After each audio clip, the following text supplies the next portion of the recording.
But yeah, over the years, once in a while, we'll meet somebody that just seems to defy every rule there is, right? And they sound amazing. And you can't argue with results, right? So it's fun to talk about the theories and the science and the approach insofar as it can actually help us. But at some point, the results are what matters the most. And if somebody can skin that cat a different way and get there, more power to them. That's great. This episode contains adult language and adult humor. Since when have trumpet players ever been considered adults? If you are easily offended by these types of conversations, consider switching to the oboe. Welcome to the Trumpet Gurus Hang podcast. I'm your host, Jose Johnson. My guest for this episode is Rich Wetzel. Rich, well, he's all about putting in the work. Whether it's in the practice room or in the gym, Rich understands the importance of having a strategic approach if you want to achieve dramatic improvements. Rich has proven himself as a powerful lead trumpet player, a successful salesman, and most recently, as an award-winning bodybuilder. Rich is a living testament that you're never too old to recreate your mind, your body, and your life. So, pour yourself a big glass, pull up a chair, and let the hang begin.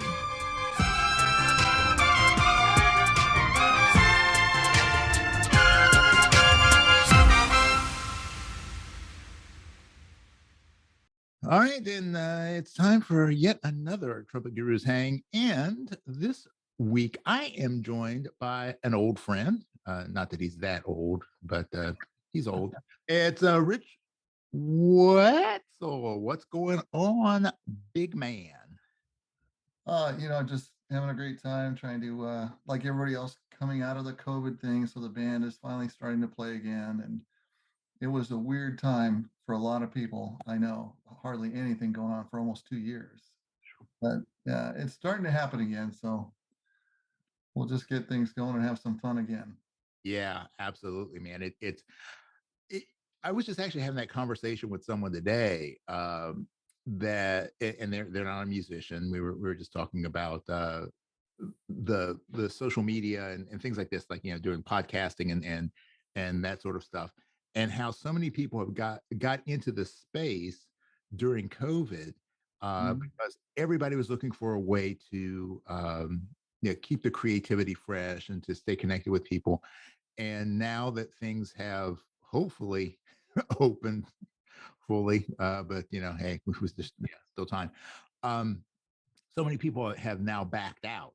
It's like, okay, well, that was a fun project to do while I was, stuck in the house, but now, they've kind of stepped away, and yeah, I mean, I can understand the fatigue with it, but still, it's like, wow, I've personally have noticed how the impact that things like this show and other things have made on people's lives because it's providing them the connection and the services that they don't get when they're out traveling.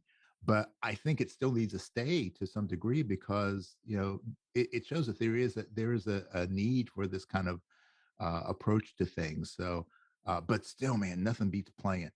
Nothing beats being Yeah, on stage. no, it's amazing because I agree with all that. It's another way for us to stay connected with each other and to hear about things that our friends, some of our heroes, other musicians, other artists, whatever your field of endeavor is. But yeah, I remember I was talking to Arturo. Actually, he was up here in Seattle recently, and he talked about the whole COVID thing and how even for him there was kind of that long spell where hardly any shows were happening. And so, he was making the time to practice at home and being more diligent about it, I think, than maybe some of us. And I had all kinds of great intentions at the beginning. I'm like, okay, this will last a few months. I'll just practice like I did when I was in college. I'll practice all day and it'll be great. And then it dragged on and on and on. And there was hardly any gigs. It was even difficult finding places that would let us rehearse because I used to be an adjunct faculty at Tacoma Community College. And for a long time, I had a relationship with them that I could take my group in there, even though I was no longer associated with the school and rehearse on weekends. Well, then they closed it down to no off-campus groups. So, that was weird. And Arturo, he was making lots of, videos of him practicing and writing at home and just keeping his creativity going. But he said the same thing that I noticed too, and I'm sure you can relate, everybody can relate to this. those first couple of gigs was brutal. There's like a difference between practice room chops and gig chops. And so, we got through our first few. I feel like I'm kind of coming back. The guys are coming back, but it was surreal. That just went on so long. But in the meantime, I've always been a little bit into the bodybuilding thing. Also, when I was a lot younger, I was, and then I kind of came back to it about 5 years ago in my mid 50s. So I poured myself more into that for a while just to keep myself busy. And it's there's a lot of parallels, I think, to trumpet playing and bodybuilding or any physical activity, because you're training, you're trying to train smart, figure out how to get better at it, and you need to be consistent, do it over a matter of time for it to all start to pay off. And it's been a fun way to fill the void. Plus, I have a passion for it, just like the music. So Yeah. Well, yeah. One of my favorite sayings is, "How you do anything is how you do everything." yeah. And there's this truth that exists, that um, success is, it's a learned skill, you know. Hmm. And I think that people that have a passion for, something like we do in terms of being trumpet players, um, that you have to make this investment in yourself if you wish to gain the results that you want. Bodybuilding being the same thing, martial arts being the same thing, or any kind of thing that you're doing where you're trying to acquire a specific skill set. And I think sometimes it's hard for people to grasp how you can do multiple things, because they feel like, well, I'm cheating myself if I'm in the gym, then I'm not practicing, and that's not a good thing. Or if I'm, so whatever, they feel like it's a either or, as opposed to it's something that feeds itself, because things like doing physical exercise, obviously they have cognitive benefits. You have the general physical health benefits, you have emotional benefits, mental benefits, and sometimes I think we run into stumbling blocks when we're running into a problem. Like if you're running into a problem with your trumpet, that you can actually find a solution when you're training physically, because as you start to go through, like, oh, I got to really pay attention to when I'm doing this rep, that I'm really focused on keeping the tension. Oh, it's like my aperture. Damn it. So it's the same thing. And I Yeah. think sometimes that when we want to make a breakthrough in what we are primary, sometimes it's adding those connected studies and practices to our lives that will actually enrich the development of our musical skills. So, I mean, have you found that to be the case for yourself, where you've had like kind of an aha moment in the gym that maybe you go, maybe I should apply this principle in my trumpet playing? It actually goes both ways. So with the gym stuff, the same thing, even with practicing and trying to get better at trumpet, right? It's a matter of doing the correct form, practicing, trumpet playing, figuring out, well, what volume should I practice, and how much should I do soft practice? How much should I push it a little bit? How much should I, you know, uh, play certain kinds of music? How should I play other kinds of music? And how can I mix this up to get better and more well-rounded? And it's the same thing in the gym. And then if you have a little bit of an injury, okay, how do I overcome that? And how do I minimize the peaks and valleys of my peak performance versus maybe a little less than peak performance? And I do see similar patterns. Same thing in the gym, same thing with my trumpet. And so I try to just have a real consistent approach. I try to, minimize those peaks and valleys, but hopefully in general, keep going up. Um, and when you get hurt, you figure out, well, how do I work around it without aggravating the injury? Right. If you overdo something and you just like you beat the hell out of your chops on some rock gig or Latin gig, and your chops are a little swollen, well, maybe you'll do something different today or the next day, right?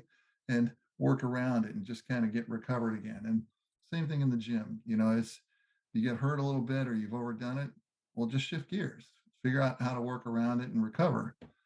um yeah. Well, yeah, and actually that brings up a kind of a question. I think it's interesting. The audience may not think it, but who cares? No, I'm just kidding, folks. Uh, but there's this school of thought that you need to practice every day, and I've had that in my head. I had it in my head, but then also having a background in elite level physical training, sports training, and things like that. There's no elite level athlete that trains every day. I agree. None. Everybody, and everybody's got a rest period. Yeah. Uh, Now, sometimes it's only a day, sometimes it's a week, sometimes it might be a month, depending on the sport, what your body needs to recuperate. And sometimes I feel like for myself, that if I practice every day and then I'm not careful about it, that I actually start to see a diminishing return because my body hasn't gotten a chance to really rest and recover, and understanding the nature of the way the muscles build, and the need to have that recovery period. um I mean, I find for myself that taking a day off here and there is way more beneficial than trying to say, well, I've got to practice every day for 3 years. So I mean, how do you feel about that, based on your understanding of anatomy and physiology and the physical aspect of muscle building and strength training as it relates to trumpet playing? Because I mean, we're working with such small muscles and Yeah. such concentrated work that do you buy into that concept that we have to practice every day, or do you have a rest period that you build into your playing? No, it's I've come to that same conclusion that you have actually, and it's funny because we all grew up as young men playing the trumpet, through high school and for a number of years beyond that, where we thought, and everybody was always beating it into your head, you got to practice every single day. You can't ever take a day off. And a lot of us get to the point where we're just ridiculous with it. Like you take it with you on vacation, or thank God my wife loves me. I took it with me on my goddamn honeymoon, right? So, it's like I couldn't even take any time off on that. And, as I got older and I was getting more and more deeply into like the physical training, the bodybuilding, and realizing some of those same principles that you have to have some recovery time, you have to have some rest time as well. And I started noticing that I could do that with the trumpet. And like you said, occasionally, not taking half the week off all the time, but I might take a day off a week, or once in a while I just need a vacation, just mentally, emotionally, physically. I just want to get away from it for a couple days or a few days or whatever. And I seem to come back stronger. I feel better. Um, Same thing when you structure your practice during the day. When you're younger, sometimes you're a knucklehead and you try to practice like 2 hours straight without a stop. And then at some point you finally figure out, well, wait a minute. If I do this and then I rest 10 minutes, I do that, and rest 15 minutes, I do this, rest an hour, and then come back and do that, that actually works better. And so same thing like with a gym, and bodybuilders over the years, their training has changed. There was a period of time where maybe back in the 70s, a lot of guys were training, 6 days a week, and they would just take one day off. And then, Mike Mincer came along and Dorian Yates came along, and they started training like 2 days on, one off, or they would do a 4-day split and take 3 days off, right? So, and they looked amazing. And they would work out really hard on the hard days, and then they had time to recover on the recovery days. I remember another analogy with trumpet playing. A guy, a real dear friend, and he was, I had the benefit of growing up in Southern California and studying trumpet with Walt Johnson for a while. Monster, monster trumpet player, lead player, great, just a wonderful person. And he told me, even when he was in Vegas and doing a lot of studio stuff in LA, he would alternate. He'd have what he called a hard day and an easy day of his practice. The hard day he'd push, some of the really difficult technical range things, and just really go for it. And then he'd have kind of an easy practice where it was just a little bit more modern, just kind of laying back a little bit. And that alternating thing, instead of every day banging it, worked better for him. And it makes sense. So yeah, I think those principles do apply, whether it's, any kind of elite physical activity or even playing the trumpet. We all want to be consistent. We all want to be good, but we all need to also realize it's not just um, an emotional, spiritual thing. It's also a physical thing, and your body does need some time to recover. So being smart about it, kind of push it a little bit, give yourself a little break, push a little bit, give yourself a break, maybe take a day off. If you had a particularly big weekend of gigs and just playing a lot of hard high note stuff, and then come back the next day and you're back on it. So yeah, Yeah. I believe in that. Yeah. And I mean, like concepts like periodization training and like you're talking about splits and stuff like that.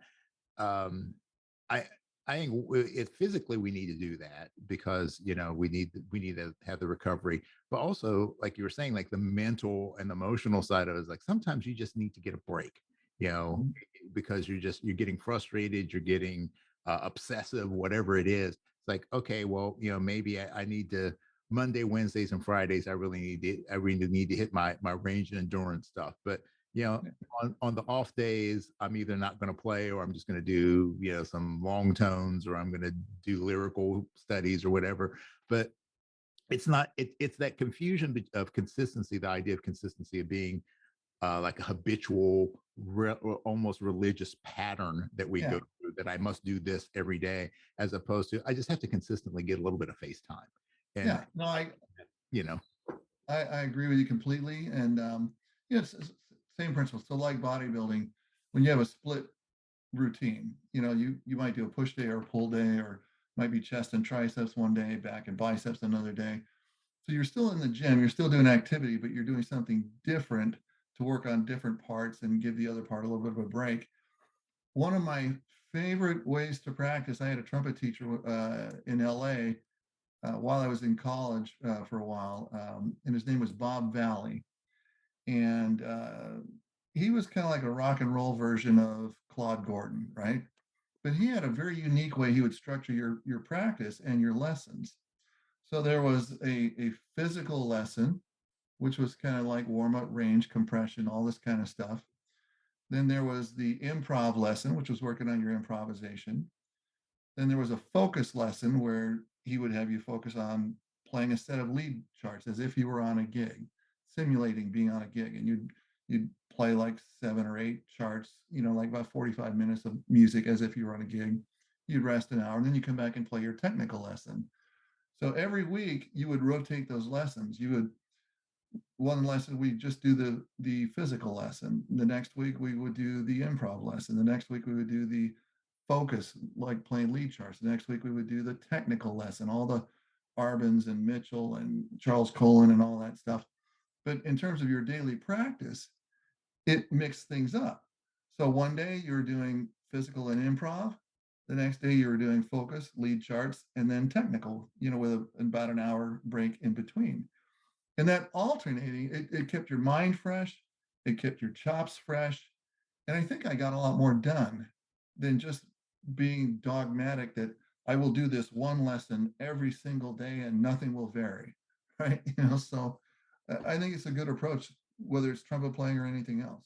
yeah, yeah. Yeah, I mean, you've had over your years, you've had a lot of experience with a lot of different cats. Whether it be with the lessons that you've taken or just the relationships that you built as your former position with Conselmer Bach. Um, and I know you in that you love to talk, you love to hang, you love to absorb information.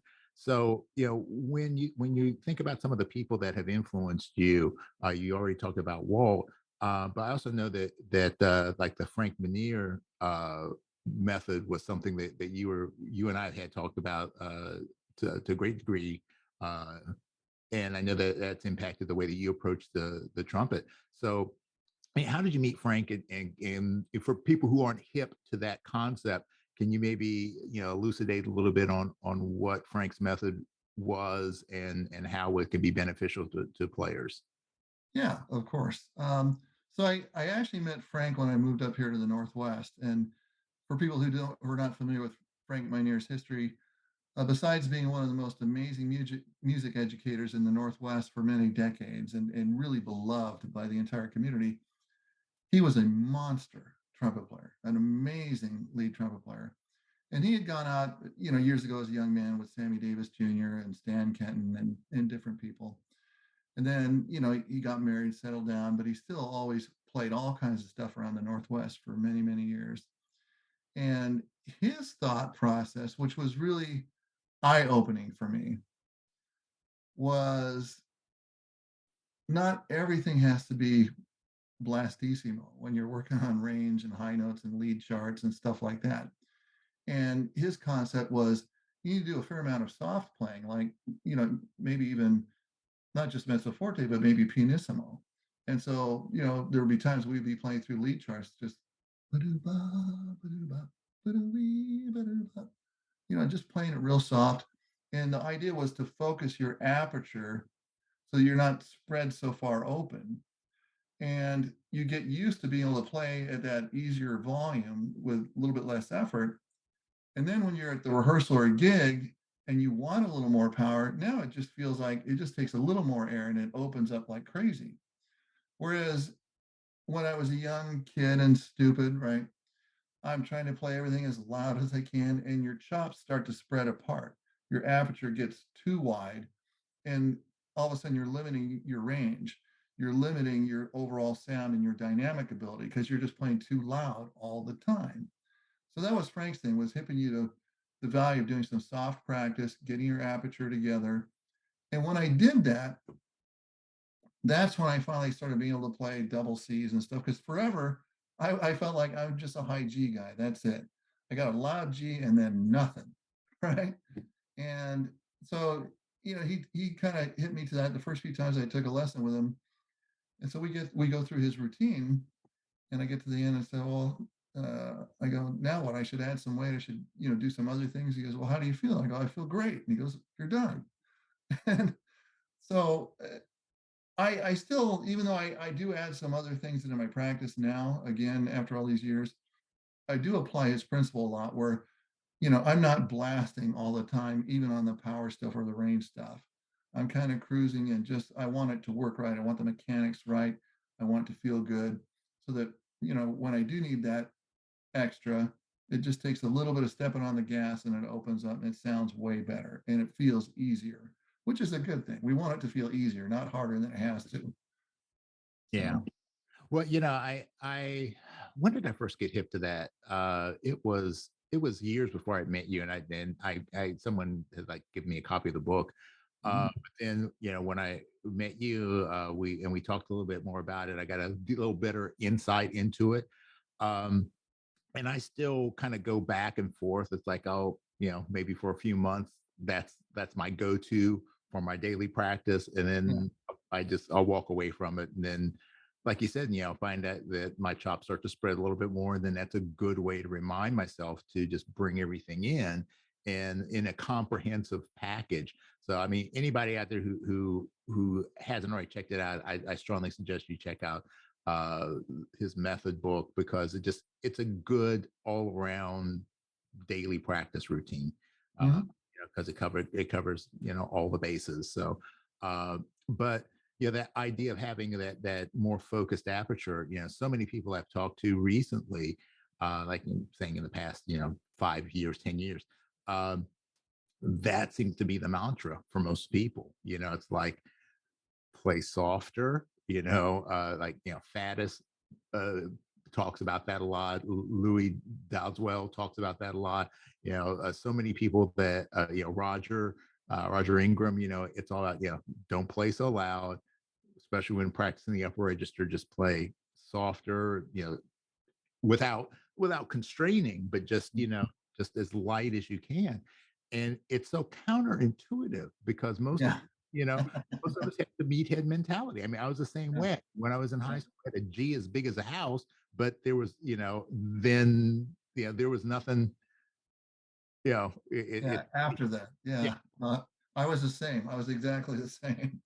It was just stupid. And then when Frank showed that to me, I'm like, it was, just really truly a light bulb moment. Like, oh my God, all these years I've been doing like the opposite of what I should have been doing. yeah. Well, and one of the things that you mentioned earlier about, like, you know, gig chops, practicing chops and gig chops. Um, I think something that we don't really think about in terms of structuring our practice is to practice like to spend some time practicing like you're going to perform, Mhm. you know, and it's there's certainly it's the dichotomy that exists, because you certainly need to take rest, you need to take breaks when you're practicing, you need to do smaller chunks so you can stay focused, but then you also need to be able to do those 45 1 hour sets, just you know bang bang bang bang bang. So if much like with sports, to kind of keep on that sports analogy, like you can have, like if you're playing football, you're going to have you have a training a training film day, so you're going to sit there, you're going to review the last game and figure out what was wrong, maybe do some planning, and then you'll have some light pad practice. But then before the game, at some point during that week, you're going to have a full practice, Yeah. because you've got to be able to perform all those small things that you've been doing in that larger context before you get out on the field. And I think sometimes as players, we miss out on that of, Yeah. if you once you're out of college, once you're out of high school or college and you have, band rehearsals, if you're just, a working freelancer, uh, you need to be able to spend time simulating the nature of a gig. So Yeah. And especially if you're in a season or a part of the year that, whether it's COVID or just life in general, where you've got a gap that you're not doing, 2 or 3 rehearsals and 2 or 3 gigs during the week, which, that's the ideal situation, right? So you've got your practicing that you're doing. And if you're playing 2 or 3 or 4 nights a week, either in a rehearsal or a gig, that's like the perfect combination of like gig type chops and practice room chops. And that's when you feel your best. When you don't have that much going on outside of your own practice, you have to try to simulate a little bit more often some kind of gig thing. And so that's the thing I liked about what Bob Valley would have us play, like lead charts every other day. So maybe like 3 days out of the week, not back to back, but okay, I'm going to play a 45-minute set of big band lead trumpet parts, and I'm going to play it just like I'm on the gig. And I'm going to count the rest. I'm going to do the whole thing and just go through it just like I'm on a gig. I think there's value to that. Now, I remember when I tried to outsmart it, I thought, well, this 3 days a week is pretty good. Well, 6 days would be even better. Well, no, it wasn't. you know, I needed that variety of practicing and covering different material and playing different ways. And so when I went back to like, okay, I'll do it like, 2 or 3 days a week. I'll have a day off in between playing these lead charts. Boom, million times better. So yeah, it's funny because you have to find that delicate balance, you know, mhm, and what, and it is very much about what works for you, both in terms of your physiology and your mental capacity. I don't mean that you're a dummy or anything like that, but the way that your brain is wired, uh, because for some of us, we thrive on the challenge. yeah, There's that, you just can't, you feel the need to just constantly push your limits. Um, and some people, that's not the case. So yeah, you've got to find what works best for you, if you want to get the best results. And I yeah. think having experimentation is great, and being able to meet and talk and study with as many people as possible, because nobody's got the all the answers. No, no, and you're right. Some people's bodies and minds respond differently. So, I think there's certain general principles that make sense. Like generally speaking, you know, don't blast everything as loud as you can every day. I think that normally applies to most people. Yeah. I think having a variety of things that you practice and mixing it up, I think is a universally good thing for most people. But yeah, over the years, once in a while, we'll meet somebody that just seems to defy every rule there is, right? And they sound amazing. And you can't argue with results, right? So it's fun to talk about the theories and the science and the approach insofar as it can actually help us. But at some point, the results are what matters the most. And if somebody can skin that cat a different way and get there, more power to them. That's great. The guy who always blows my mind still to this day, Lynn Nicholson, a good friend and great, one of my heroes as a young man, young trumpet player. He's been basically retired for I don't know how many decades, and he still sounds freaking amazing. and he has the mechanics down so perfectly that he doesn't have to practice, you know, hours a day every single day.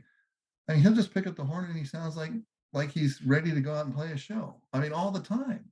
And he'll go out hiking with his wife and he comes back and he there's just something about him where he has it all dialed in just perfect. And he sounds amazing. Well, how can you argue with that? It works for him. So And then the rest of us mere mortals have to have to toil away. yeah, Yeah. yeah.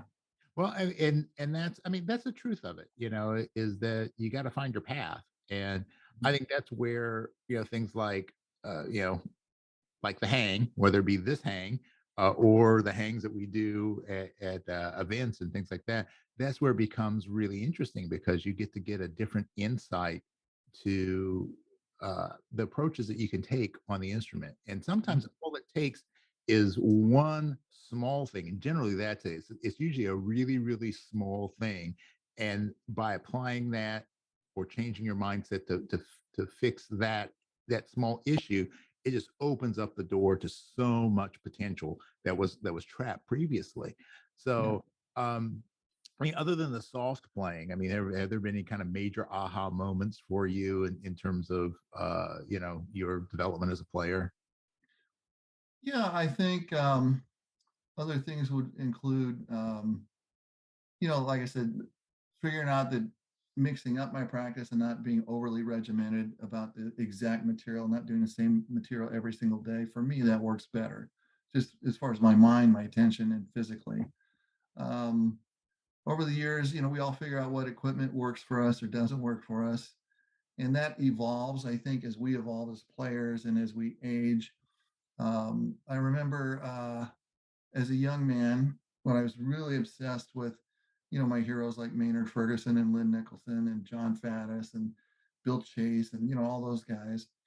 And for a while, you know, like a lot of guys, you know, I was playing a pretty big horn, you know, large bore horn, but I was playing a small mouthpiece. And then there was a point maybe during the 90s where I thought I'm going to just see how efficient I can get. I'm going to just try and learn to play a smaller mouthpiece. And I really took it to kind of an extreme for a little bit. And I, uh, at one point, you know, it was from one perspective, it was good. I could play all these long phrases in the altissimo register and just never seem to run out of air. And then I remember one real turning point. Arturo Sandoval came up and he played a show with my band. And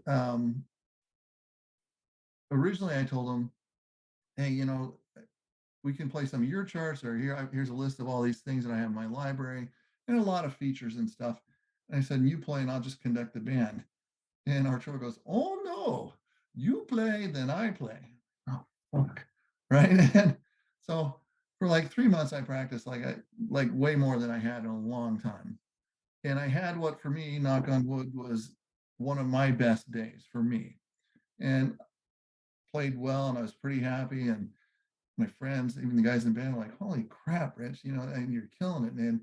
And at one point, Arturo even said something really nice to the trombone player about this ending cadenza I did on the screaming version of La Virgen de Macarena. And as good as I felt, as good as it sounded, once he came up and started playing, it's like the sound went from here to like this, right? And at that point, I thought, okay, maybe I've gone too far on the small thing, right? And maybe I need to kind of come back the other direction and try to help open my sound up a little bit. And so then I kind of came back playing bigger and bigger mouthpieces to the point where, again, like a lot of habits and things I've done, I probably went too far. And I started playing like, you know, 1.5 C rim with a medium cup and you know, and playing all these Maynard charts. And now that I'm almost 61 and after the whole COVID thing, I'm practicing, trying to get it back together so the band could go out and play a 3-hour gig, right? Of lots of rock charts and Maynard charts and stuff. And I thought, you know what? I just feel too tired playing this giant ass mouthpiece. So I kind of compromised. I went back in between to Marcinkwitz had one that was an E7, which is, I don't know, maybe like a Bobby Shoe 1.5, similar to that, Marcinkwitz. Um, and I said, I'm just going to practice on this until I feel comfortable again. And so now I feel like I've kind of got that middle ground, which at this point in my career works better for me physically. It sounds good. And just the way I feel and just life, how it is today, works better for me. So those are some other aha moments, figuring out that kind of stuff. Um, then I would say another aha moment, like when you're kind of coming up as an artist or a player. Um, I remember after the first CD I did, right, and a little bit after the second one also. You had a lot of people that were excited and loved the music, were very supportive of it.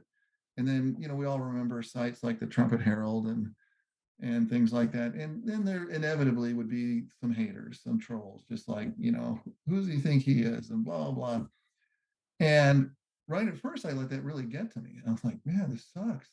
My feelings are hurt, And then I talked to Bobby Shoe, and Arturo kind of told me the same thing, that, you know what?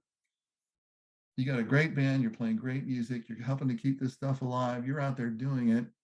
And some of the guys criticizing it, they aren't, they're just haters. And they told me they even would get that kind of nonsense. I mean, they're like the greatest players in the world. They're like on a whole other level than the rest of us. And they even get some of that stuff. So I thought, well, then who the hell am I to not have to deal with some of that crap?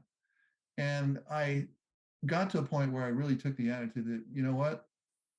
I love what I'm doing. I'm having fun with these other musicians. Our fans seem to love it. If you dig it, great. And if you don't, I don't give a fuck. Right. I just, I quit caring about that. And that was the most liberating moment when you say, you know what, I'm going to do this because I love it. I'm going to do it, on a very high level, and we're all going to have fun. And if you dig it, great. Let's have fun. If you don't, that's okay. See you later. You know? You don't need to listen. You don't need to come to a show. And you don't need to say anything. Just, and that's one of the things that amazes me. It's like, where people feel the necessity to chime in on things that either they have very limited knowledge about, um, or where it's not providing any substantial contribution to the conversation. Yeah. Yeah. So it's one thing to say something like, if you're talking about, using big gear versus small gear.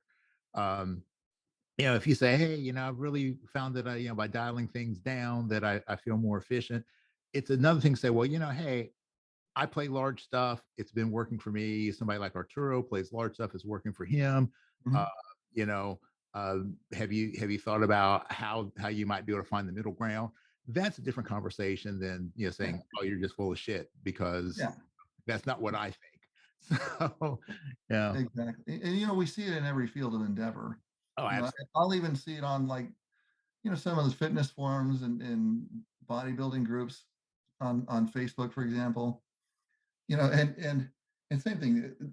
They'll do it to even the greatest guy. Somebody will be watching a video of, Arnold Schwarzenegger or Jay Cutler doing some exercises, and then there's some idiot who wants to chime in and say, "Oh, they're doing it wrong." Really? I mean, multi-time Mr. Olympias, and who are you? Yeah, yeah. Where are your titles? Yeah, okay. Exactly. Yeah, I recently I ran across somebody like talking some crap about some stuff Bobby has said, and I'm like, really? Yeah, Yeah. you're going to question his pedagogy. Look at what he's done himself. Look at all of the like. It's hard to name a high profile player that hasn't at one point or another talked to Bobby, or gotten consulted with Bobby about something, because he's like the chop guru. Oh, yeah. He's the Yeah. man. If anybody's having problems, that Bobby's the first person they seek out. Why? Yeah. Because they know he knows what he's talking about. you know Absolutely. and so if you're if you're playing in Podunk, Iowa, and you've never had a full-time road gig or anything like that. You never recorded anything. How are you going to question the validity of what this guy's saying when he's got all of the proof that you need Yeah. right in front of you? So Yeah, that's human nature. I don't know. Some people just they can't see the forest through the trees, you know.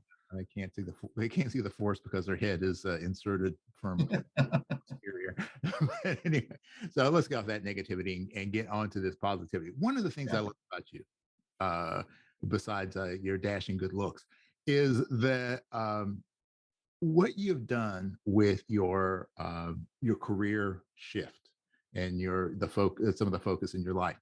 Um, so many people, because we're about the same age. I think I'm just a little bit older than you, about a year. Um, People look at things like that, like kind of life changes, and go, I would love to do that, but I'm too old. Hmm. Yeah, I'm too old to get in shape. I'm too old to get to develop some skill on the trumpet. I'm too old to do whatever it is. But your decision to take control of your body at an age where most people are, that's the furthest thing from their mind, and to do it at such a high level, that's inspirational to me. I love seeing that, and so first of all, kudos to you for doing that. But you know, do you have you noticed in yourself uh, that people are starting to gravitate to you to because of the fact that you have made these dramatic shifts in your life at a time when most people are they're looking at the downside of their life, and you're still kind of going like, what's the next challenge for me? Are you finding that people are coming to you and feeling expressing their gratitude or their encouragement for your process, and saying how that has helped them? Yeah, actually, it happens a lot, and it makes me feel good. And just like you said, how we are as people, and our approach to life, and whatever we're doing, it carries over, regardless, of whether it's about music or about bodybuilding. And somebody helped us when we were younger, when we had questions. So I always feel excited. And anyone who's genuinely interested, I love talking shop. I love talking about trumpet or music or leading bands or bodybuilding. And the last few years, because I've done pretty well in the amateur bodybuilding circuit, I think I figured it out the other day. I had, since 2018, like 17 first place awards, and I don't know, six second place, and three or four third place, and I also got second in a national show last summer at the North American Championships. But mostly, I love doing this, and I rediscovered that passion when I kind of got lazy about it. Honestly, in my 40s, I as a young man, when I was playing in the Army band right out of high school to save money for college, all the Rocky movies were coming out and Schwarzenegger movies were coming out. So this is, the 80s, right? And I was in crazy good shape back then. I mean, I ran on our battalion cross country team. I would alternate a weight day and a run day, just alternate back and forth like 6 days a week. And I go on my run days, I'd run anywhere from 5 to 10 miles. And then weightlifting day back then, I was just doing upper body only. And then I continued that through most of my 20s and 30s. And then during my 40s, um, I started working longer hours when I kind of got out of just playing music full time for a while, and I had, the day job. The first day job career I got into was in the copier industry, office equipment industry, and I poured myself into that just like we do when we're trying to become a good musician, a good trumpet player. And I became like, the top sales guy, and I was winning awards for the number one guy locally or in the country, and getting promotions, and I was making crazy money, but I wasn't real happy. Right. And I was putting in long hours, and I started just eating like crap. And well, let me drink all these great microbrews, these great beers that have come out in Seattle. And let me now think that I'm a fine connoisseur of fine liquors and whiskey. And all it took was like 10 years of that, where my health really went to hell. I gained a bunch of weight. My cholesterol went through the roof. My triglycerides went through the roof. And so a lot of people can relate to that. And I share that story a lot on some of these fitness forums where I got up to like a bad 270 pounds, not a good 270, a bad 270. And I remember, over time I was coming to the realization I need to change something. I can't just keep doing this. And one day when I was 50 years old, it was after one of the Tacoma Jazz and Blues festivals that I produced for many years. Um, I said, this is going to stop. I'm going to get back to being healthy again and taking care of myself. And over the next 6 months, I lost like 60 pounds. I got back down to like 210, and I was running and lifting weights, and my all my health markers came back down. My blood pressure came down, my cholesterol came down, my triglycerides came down, and I was playing a lot more again. And so I was managing to juggle both doing the physical stuff and then the music. And then um, I ended up getting that gig with Con Selmer, where it was a full-time sales gig, but it was kind of the best of both worlds. I was still a Bach trumpet artist and a clinician. I'm still a band leader. I'm still playing a lot. I'm going out and doing clinics and playing and showing instruments. But then I'm also helping to sell instruments to music stores and schools and things like that. And during that period of time, like you said, you if you have the will, you'll make the time, right? So I would get up at like 4:30 or 5 in the morning, and whatever city I was in, I would find a real gym, and I'd be in a real gym right around 5 or 5:30 in the morning, and I'd get my physical training done because I was starting to get back into bodybuilding. And then, I'd come back, I'd practice for about 45 minutes in the hotel room, then I'd go visit schools and music stores, and maybe I'd play, maybe I wouldn't at some of those things. And then I'd come back to the hotel and I'd practice some more in the evening and then do all my emails and all that paperwork stuff. But I had several years where I made it work, right? And like Monday was my travel day, Friday was a travel day. So the gym I would go Saturday and Sunday, and then during the week, whatever city I was in, Tuesday, Wednesday, Thursday, I just find a gym, and hopefully like some hardcore bodybuilding gym. Um, and as I got into it more and more, some friends encouraged me to start doing some competitions. And, because they were like, at the time I was 56, 57, they're like, dude, you look freaking amazing. Just, you could do this. And I'd always wanted to do it when I was younger, but I was never fully into the bodybuilding thing. And this time around, I decided to not think I knew everything about it. And I went and I actually trained with two professional bodybuilders. One guy was Tino Robles over in Eastern Washington. And I trained with him for about a year. And then another guy was Gabe Moen over here on this side. Um, and basically, they taught me a lot smarter way to really train like a bodybuilder, and what exercises to do in what order and how to split them up into different days. And then most importantly, I learned a lot more about nutrition, about how to eat clean. And you can still enjoy life eating clean and use all kinds of spices for flavors, but just don't eat all the sugar and the junk food and, all the crap that is in the typical, you know, restaurant diet or whatever. So and now I'm rambling, I'm kind of losing my train of thought, but um, I think life is interesting how we take those different paths. And I feel blessed that, over the years with the band, we've done 4 or 5 different CDs. Um, each one of them at various times hit the top 10 on a lot of jazz radio station playlists in different parts of the country. Um, we've done lots of cool concerts and festivals and guest artists coming to play with us. Um, I've also been lucky that I've been someone here in the Northwest that I would get called a lot to contract pickup musicians when big acts would come through the Seattle area. And so, I'd put together horn sections for the Four Tops, the Temptations, the Spinners, and all that kind of stuff. But then I also have fun with the bodybuilding thing, and so sometimes you think like you've got all these different lives that you've lived, right? From all that to in the military or years when I played on cruise ships or whatever. But it's been an interesting trip. and you can do more than one thing well if you want to make the time and the effort to do it. Um, and the main thing is try to be good at whatever you do and have some fun along the way and be a good mentor. Just like somebody helped us, try and return the favor and help somebody else. And if they ask you questions, I think getting back to your original question, I took a long way around it. But the health thing, there are a lot of guys who relate to that.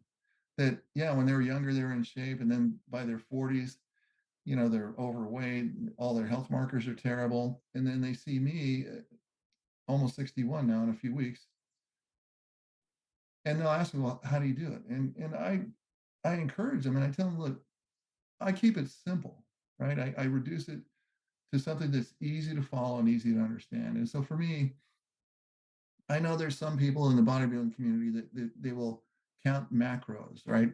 How much protein do I have? How many fats do I have? How many carbs do I have in the day? And let me get out a scale and make sure this is exactly 6 ounces of chicken, and that's, you know, 4 ounces of rice and all this stuff. And I did that for a while, and it drove me nuts, right? And then a lot of them will say you got to eat 6 times a day. Well, not every bodybuilder ate 6 times a day, and so, and it's not always convenient if you have a life that's busy. So, I reduced it down to the ridiculous that I'm going to make sure every meal features some kind of protein, chicken, fish, steak, or eggs, some kind of veggies, and then maybe a starch like rice or potatoes or sweet potatoes, something in there. Drink mostly water. Try to avoid all the junk food and the sugar and crap like that.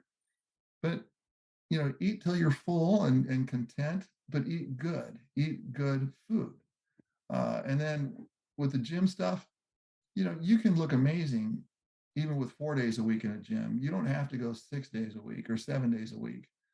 So I'll share information like that. I've even helped guys and help them design a workout and give them a little bit more specific ideas about their diet.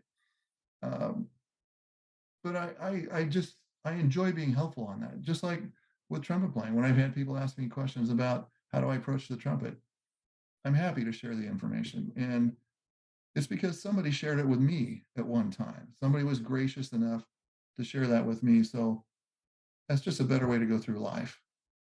Anyway, sorry for the long answer. Oh, no, it's a great answer. It's a great answer. And that's, you know, I think in terms of like my vision for what I try to do with this podcast is just what you were just talking about, is getting inside the heads of people and, understanding that there's more to what we do than just the tucka tucka tucka kind of stuff. That there's a passion behind it. There's a science, there's an art, there's all these different things that come into it. But I think that what tends to set the higher achievers apart from people that are the also rans is that willingness to seek out help and to develop a consistent and strategic approach to what they do. Uh, Exactly. and even, I've said this countless times, even the people that we call, so-called naturals, if we were talking about Trumpet, some people talk about, well, this person, they're just natural. Like, Wayne is one of those people that people will often do. Well, he was playing, loud ass double C's when he was, in seventh grade. And like, yeah, but if you talk to Wayne, he will also tell you that there's a whole lot of stuff he had to learn how to do, and particularly when he started to run into chop problems, he had to figure out how to fix what he didn't even understand how he was doing it. So then he had to learn how he was doing it so that he could fix it so that he could continue to improve and build his career. Yeah. So And he's a great example of all those things. I knew him as a young man because we both grew up in Southern California. And I remember playing in some reading bands with him, and all as great as he was, all the great things that he did. If people have really watched him over his career, how much he's blossomed and become even better and even better. For a long time, because he had those kind of chops, everybody just wanted him to play lead, and he was just playing lead. And then as his solo career started really becoming more and more of a thing, he really started working on his improvisation and his jazz. And you know what? He's freaking great at it. And so, you know, even later in life, he decided, you know what? I've achieved this level on all these other aspects of playing. Now I want to do that with my jazz, with my improvisation, and he's freaking doing it. So, I think even like you said, when people say, "Well, that guy's just a natural," no, he's also worked his butt off, right? So, they might just see the moment in the show and just think, "Oh, look at that," but they people don't always see the rest of the iceberg, the rest of the work that went into it. Yeah. Yeah. Well, it's figuring out what you got to work with and making it work for you. Even like physical skills. There are certainly people that their metabolisms tend to be naturally very high or very low, or they have a lot of fast twitch muscle fiber, or all these different things that may predisposition them to have certain levels of achievement. But still, if you don't do the work, you're not going to get there. You're not going to have Exactly. and you can overcome, in my belief, you can overcome pretty much any limitation. It may be hard to play trumpet if you don't have any lips, but you can overcome almost any limitation if you have the right resources, the people surrounding you, the skills and the knowledge of other people, and you just have a tenacious, don't back down attitude. Hmm. Yeah. Yeah. Amen. Amen to that. Yeah. So, if you had to give one piece of advice for someone who wanted to start a physical journey, health wellness journey at the latter stages of their life, for those of us who are in the AARP uh, group, uh, I know what I would tell someone. But what would you say is like, okay, well, if you really are serious about trying to get yourself into better shape, here's the one or two things that you should start doing today. Yeah. So, and I've helped people in that exact with that exact question, that exact circumstance, and I think the main thing is picking a level that you can accomplish some things, but not be completely overwhelmed by it. Particularly as an adult, we're already busy with a lot of other things. We're set in our ways. So I'll usually encourage people, don't think you're just going to go out tomorrow and start training at the gym 2 hours a day, 7 days a week, because you will burn out. You're not used to it. You'll get frustrated. You'll think this sucks, right? And I've got no life. So my thing usually has been to tell people, do like a 4 day split, do like Monday, Tuesday, take Wednesday off, do Thursday, Friday, and then take the weekend off. The weekend, just decompress, go out to a park, go to the beach, go play softball, enjoy your family. But that Monday, Tuesday, Thursday, and Friday, devote at least an hour, maybe an hour and a half to, all right, I'm in the gym, I'm serious about it now. And you'd be amazed what you can get done, even in just those 4 days out of the week. And I'll help them design, like, okay, let's say Monday is leg day. Let's say Tuesday is chest and triceps. Wednesday is rest. Thursday, you're going to do back and biceps. And Friday, you're going to do shoulders and abs. And then if you want to do a little cardio, do it after the weightlifting. Don't do it before.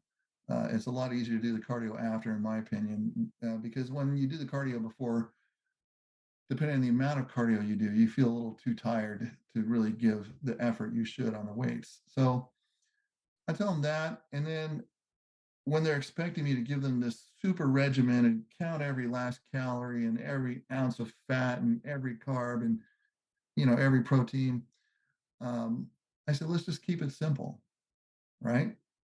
Let's make sure that you just start eating clean every meal. Egg, some kind of protein, eggs, chicken, fish, or steak, some veggies, and then maybe like a starch, like some rice, maybe potatoes. If you're going to have bread, try to eat wheat bread or something like that, because white bread in particular is full of sugar. It's just the worst. Um, give up the alcohol if you can, or just do it 1 day a week, but try to get away from the drinking, because that does screw. I don't care how much you work out, that does screw you up. Get away from that. Get away from just the excessive junk food and sugar, but keep it simple. I'm going to eat healthy. I'm going to make healthy choices. I can use all kinds of spices for flavor. Life's still good. It's still fun. And once every couple weeks or so, if you're just jonesing for a cheeseburger, go ahead and have the cheeseburger. Don't do it every damn day though, right? So that's my simple thing is keep it manageable, like 4 days a week, during the week. Weekends are still yours. Go enjoy your family, enjoy life, you know, get out and just decompress and eat healthy 99% of the time, and you're good. Yeah. Yep. So what advice would you give someone who wanted to get serious about their trumpet playing at this late? Um, you Same. know, I think having a great teacher, right? And trying to find the right combination of practice time. And then you got to have some kind of performance during the week, whether it's rehearsals and or gigs. So my simple formula for that is try to be playing, 2 or 3 nights a week at some kind of rehearsal or gig. And more is fine in addition to your practicing. So that way you're kind of covering both bases. And if you can be around other good players, be in the best quality groups that you can be in, I think that rubs off on you and it makes you, push yourself a little harder. A good teacher is always helpful. So that would be my advice, and yeah. Yeah. Like I said, how you do anything is how you do everything, and I think sometimes we set ourselves up for failure when we take on these tasks because we want to dive in with both feet, and head first in some ways, but um a lot of times that whatever we choose to do is not sustainable, and that's when we start to run into frustration, you know. Yeah. And if you become frustrated and then you just give up totally, that's not what you wanted. You want to do it in a way that you can be good at it, be consistent at it, and not burn out on it. Yeah. And now you'll do it over an extended period of time and you'll reap much better, much greater rewards because of that. Yeah, absolutely. So, you mentioned earlier about your gig with Conselmer, and that's how I first met you. I met you at ITG, and we were just all kind of hanging out, and you were there repping Conselmer. But when you were working with them, I'm sure you have had plenty of great experiences and great stories to share. Maybe some that you can't share until statutes of limitations have expired for some of these things. But what's some of the benefits that you got personally out of that gig, and how has that helped to shape your approach to things? I think for me,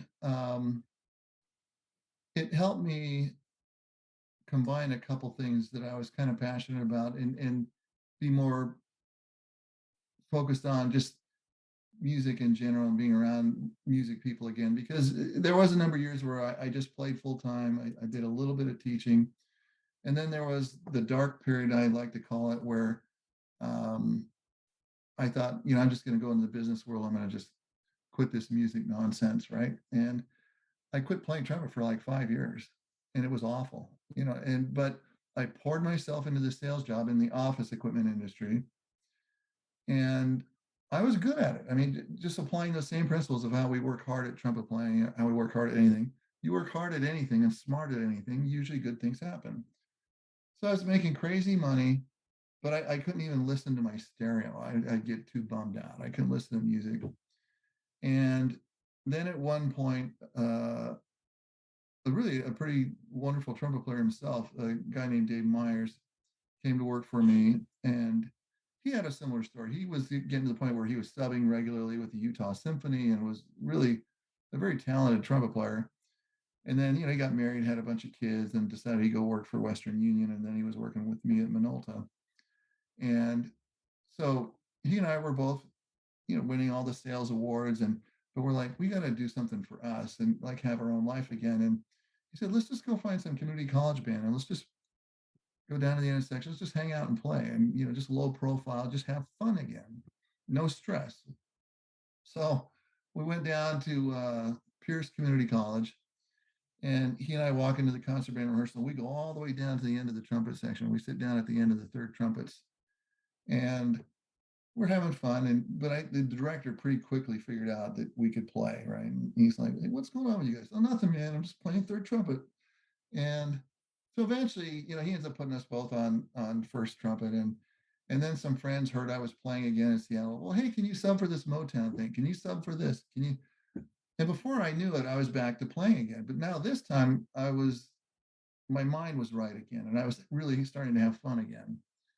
And at one point, I got so busy, I was playing every kind of band you can think of around Seattle.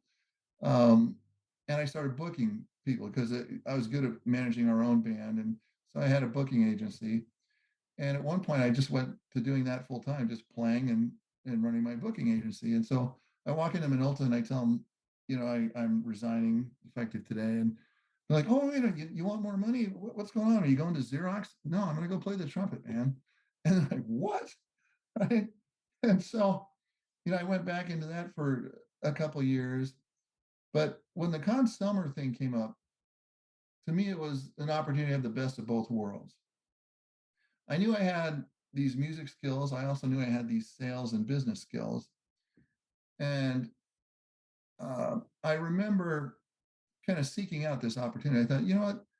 If I could be a factory rep for one of these manufacturers, I could kind of combine my passions, my music and the business thing, and that would probably be more gratifying and satisfying.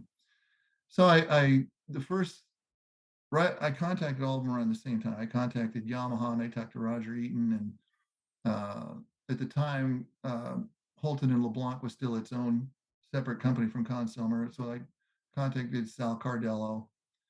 Um, and then a little bit later, I ran into John Stoner at one of the NAMM shows where I was just there as a Bach artist.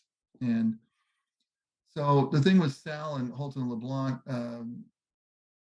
great opportunity, great job, great people, great history company, but they really weren't paying their sales guys a lot, especially if you're on the road that much, right? And so I told Sal it just wasn't the right situation. And Roger at the time, Yamaha was full up and steady. They didn't really have any openings. And then I ran into John Stoner, and I just walked up to him and I said, he knew that I was an artist. And I said, "But I got all this unusual business background." And I kind of showed him a thing with my sales achievements and awards and stuff.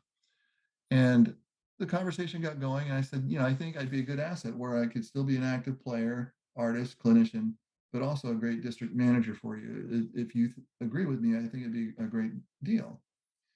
So he ended up offering me at the time California. And, my wife and I are originally from California, from Southern California, Huntington Beach area. And I tried to get my wife to agree to move back there. And at the time, she didn't want to move back to California. She just wanted to stay here in Washington. So after 2 weeks of trying, I gave up and I called John back and I'm like, "Oh, sorry, Mr. Stoner, I can't do it, blah, blah, blah." And I thought that was going to be the end of it. Well, then a few months later, he calls me, the phone rings and says, "Hey, the Northwest is open. Would you like it?" "Yeah, I'm in." And it became a great opportunity where I was able to, be around all the things that I like because I'd done some teaching. So I'm around teachers. I'm around kids who love music and want to be inspired and get better at it. I'm around professional musicians who are some of the artists that we're trying to market our professional instruments to. I'm around music store owners who they want these great solutions for their customers. And I was still able to do clinics. I was still able to stay busy with my band. I was able to structure my schedule and my travel around all of those things and make it all work versus, some full-time jobs where, no, you got to be in this one cubicle 8 hours a day, no matter what. Right. So for me, it was really a great overall opportunity. And I spent 15 years doing that. And I love it. It was one of the best parts of my multi-career life, I guess. And um, I made good money at it. I invested smart and a little bit of luck along the way. And I was able to retire at 59 years old.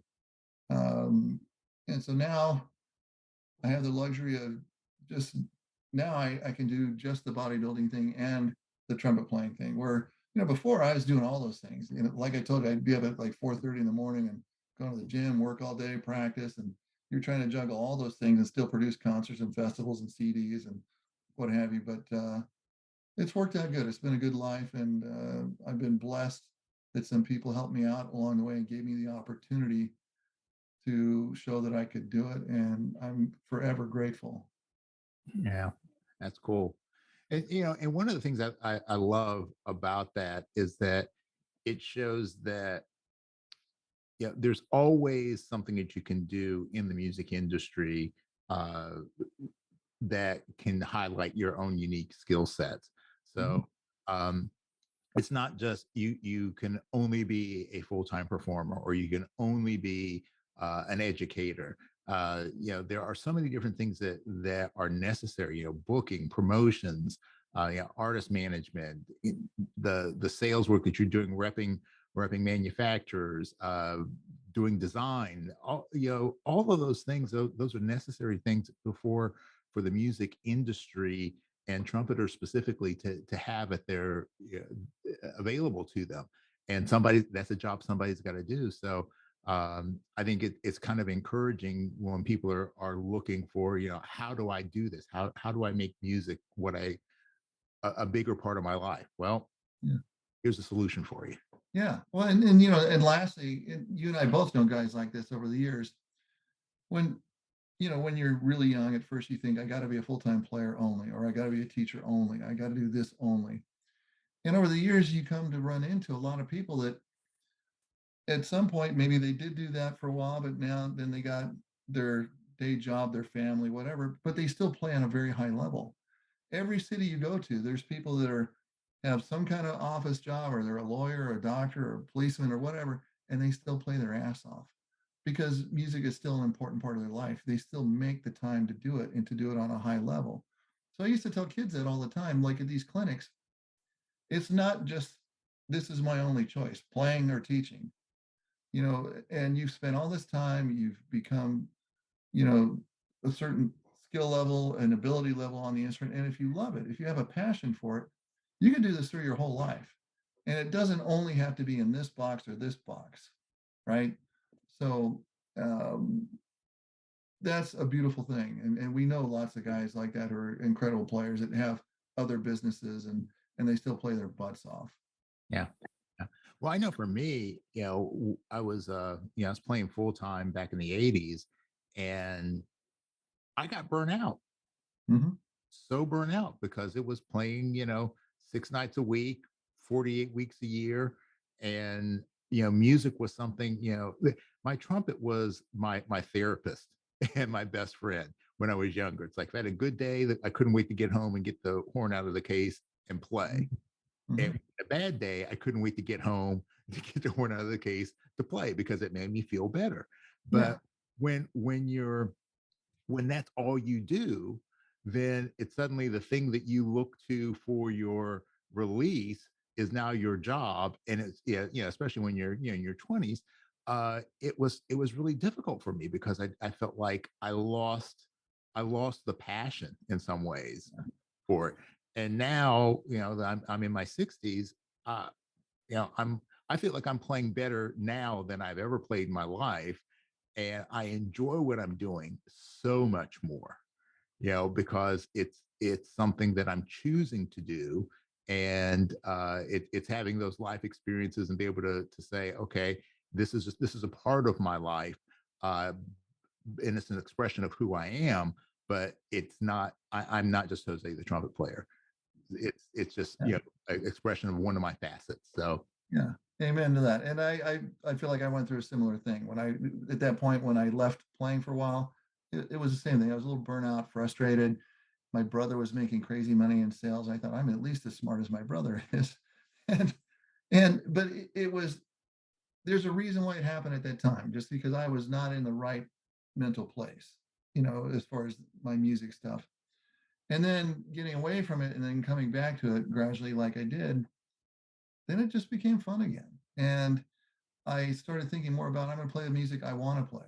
I'm going to play the music that brings me joy and happiness. And I'm going to produce more of my own band stuff, more of my own festivals, and I'm going to help put together horn sections for shows. And so I got back to doing it more on my own terms again, and it became fun again versus feeling like, okay, I'm at the factory. I got to play yet another reggae gig. And, here I am at another salsa gig all night long. Just I got back to doing what I wanted to do, and it became much more fun again. Yeah. Yeah. Well, yeah, it's not, I guess the thing is, it's not always fun, like the stuff you got to do is not always fun. But if you can, when you can understand that it's just part of the process that you have to go through, it's like, Yeah, when you're doing that last rep in the gym, it's not the most fun rep. yeah, that's true.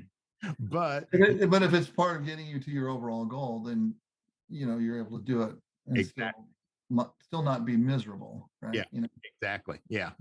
So yeah, it's the accepting the work that has to be embracing the suck, as I like to say. All right. Well, we got a few basic recurring segments that I have on the show, and I want to get through those before we say Okay. day. And the first one is called Sound Off, and it's brought to us by Michael Barkley of Barkley Microphones. It's about your approach to sound. And as someone who has uh, worked in so many different venues, being a freelancer, being a band leader, and when you're booking horn sections, you have to be acutely aware of the sound that's required for those kind of gigs. So, I mean, how do you approach sound, and like what are you looking for, and how do you help people to understand the sound concepts that are necessary for the kind of music that you play? Um, a lot of times if I have the luxury of communicating with the sound crew ahead of time, which is always nice. A lot of times I'll share examples of here's what the band sounds like ideally. Here's kind of my idea of what a proper mix should sound like. And where that came from was we've all had this experience. Sometimes when you're playing these community festivals or some concert in the park series or whatever, and you get the random sound crew, and some of those guys were amazing, and they could make your horn sound very authentic and properly in the mix and everything else. And then other times they turn the kick drum up to like 11, right, on the drum kit, and they'd have the horns buried in the mix, or the EQ set where it doesn't sound like the instrument naturally sounds. So whenever I could, I would try to get to know those guys and share with them, look, here's the sound concept. This is the style of music. This is what we like. And so getting good about communicating that without sounding bossy or arrogant, um, so that you win over the sound crew, I think is really very, very important. And otherwise you're just at the mercy of the crew, or if you piss them off, well, you're going to be screwed anyway. So try to be nice, try to phrase it nice, give them some good tangible examples, and I think that goes a long way. Yeah. Well, man, if you're working in the commercial field, sound man can be your best friend or your worst enemy. And Amen. yeah, it's better to have them on your side. Yeah, yeah. Yeah. All right, cool. Next segment is called Geared Up, and it's brought to us by Venture Mouthpieces Venture, where technology, design, and craftsmanship intersect. Use the code Trumpet Gurus 21 at checkout and get 10% off your order. This is about gear, and being a former rep for Consumer, I'm sure you have plenty of things to say about gear, but as opposed to hawking a particular, like, oh, you need to play this horn. When you're trying to educate someone on the process of choosing gear, what are some of the things that you think are crucial for choosing that right equipment for the job at hand? Yeah, that's a great question. So, without getting into any brand things, um, I think really it comes down to you want to try a variety of quality instruments, and you can narrow that list down, by finding some different brands that have good reputations. But for me, it's always about the sound and the feel. I need both of those. I can't have something that sounds great, but it feels awful. I can't have something that feels great, but it sounds awful. So I want to find that particular trumpet that for me sings and doesn't feel too restrictive. And so in my instance, the style of music I play, and maybe it's also just physically, I'm 6'2", 230 pounds. And I've always gravitated towards like a little bit larger bore trumpet. For me, that works. Some guys, they prefer medium large, but you got to do what's right for you. And then same thing with a mouthpiece. Find the one that you can do the widest variety of material on and feel comfortable.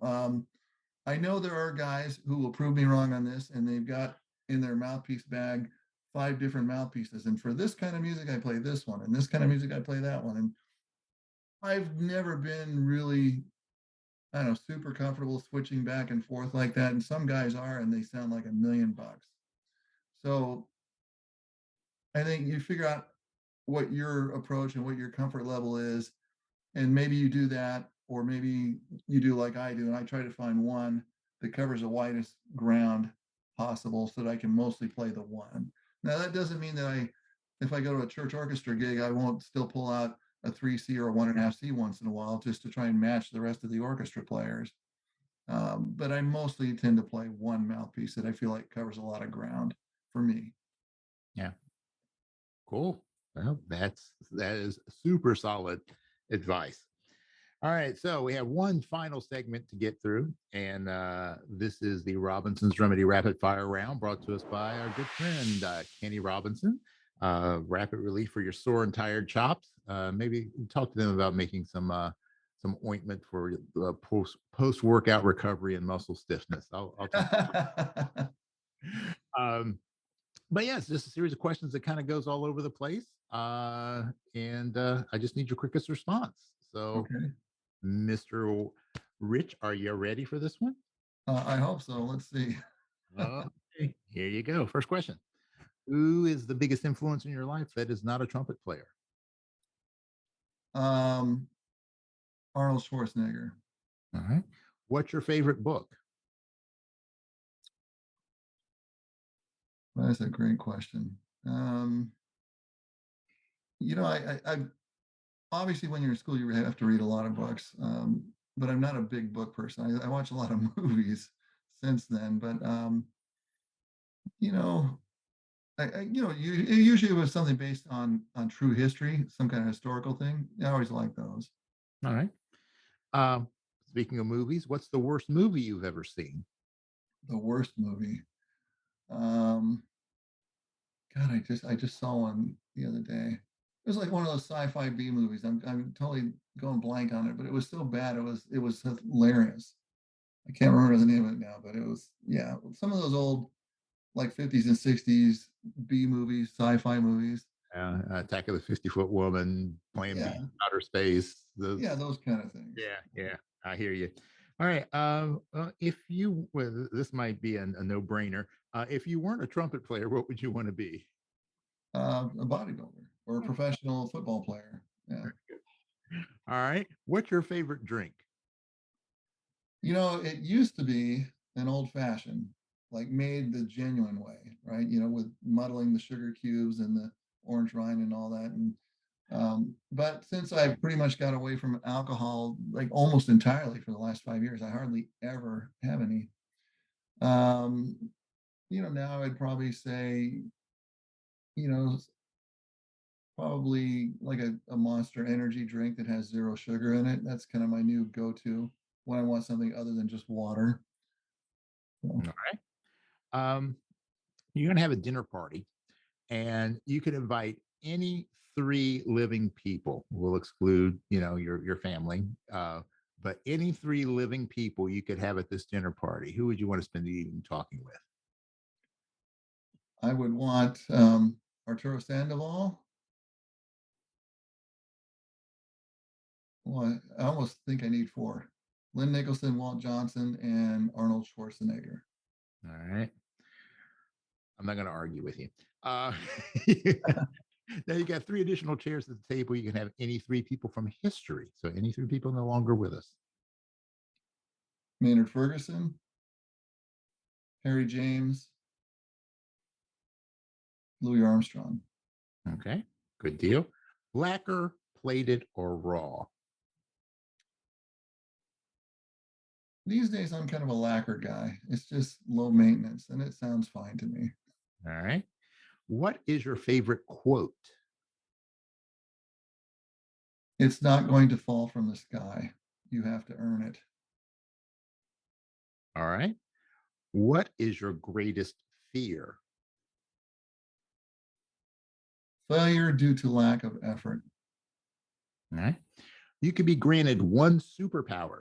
What would it be? Oh man. Um, to play the trumpet like my heroes play.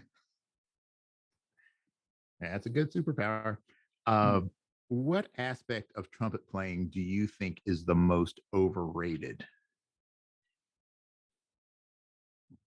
Oh man. That's a hard question to answer because it's like what's the most overrated, what's the most underrated. There's so many different aspects to it, and I think they're all important. They're all valuable, and they all exciting in the right moment, in the right context. So certain styles of music, that fiery, screaming, over the top, powerful trumpet thing, man, that's amazing.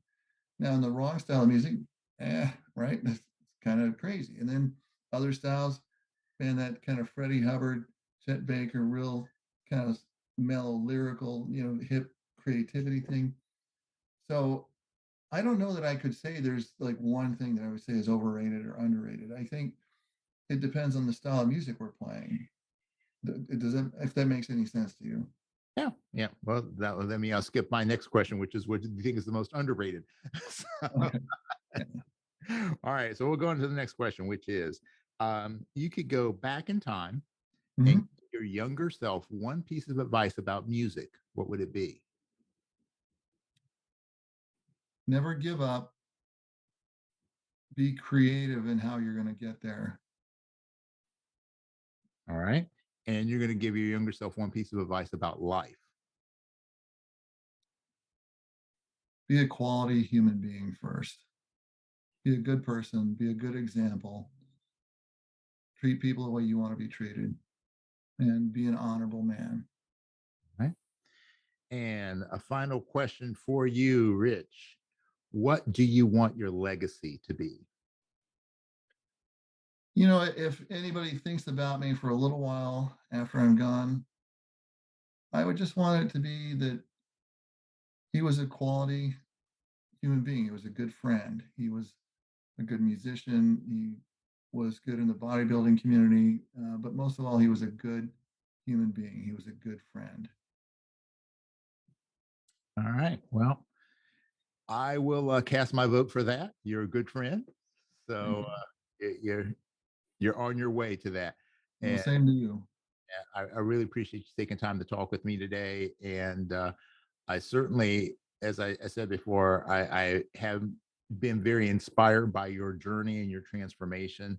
And I applaud you on your diligence and your dedication to that. And certainly find that to be an inspiration to me personally. And I certainly hope that to the audience that we have here that someone's life has been touched by your story, and that if you're out there and you're like me and Rich, and you're in that 50 plus age range, it's not too late. It's not too late to make a change in your life. You just got to decide what you want it to be, and then just commit to it. So I encourage you to reach out to Rich. His contact information is in the show notes. Definitely follow him, and if you get a chance to meet him and talk with him, make sure you buy him a Monster Energy drink, and you know, I'm sure that you will be inspired by him just like I have. So thanks again, Rich, for your time. Thank you for joining us for this episode of The Hang. Make sure you like, subscribe, share this with your friends, your families, your neighbor, your enemies. I don't care. Just share it with somebody. And just if you have questions, comments, please reach out to me. Ideas for a guest, ideas for a topic. I'm always looking for some help on this. So until the next time, folks. Peace and slide grease. We out. Thanks for hanging with us today. This podcast is all about creating deeper connections through our mutual love of music and the trumpet life. Make sure you subscribe to this podcast and also like and share this episode with a friend. We want to see the hang grow for show. Please support our sponsors and consider becoming a personal supporter of this podcast as well. Remember, for less than the price of a bottle of valve oil a month, you can keep this podcast moving smoothly. The Trumpet Guru's Hang is recorded at the Candy Factory, a co-working space and social club located in Lancaster, Pennsylvania. Jose Johnson is the executive producer. Post-production editing is by Mitch Bowers. Our opening theme song was composed and performed by Lexi Signor, and our closing theme music comes courtesy of The Greatest Funeral Ever. Incidental music is by Ethan Swayze and Jose Johnson. Graphic design by Ann Kirby of the Sweet Core. The Trumpet Guru's Hang podcast is produced in collaboration with the So Good Lancaster Media Group.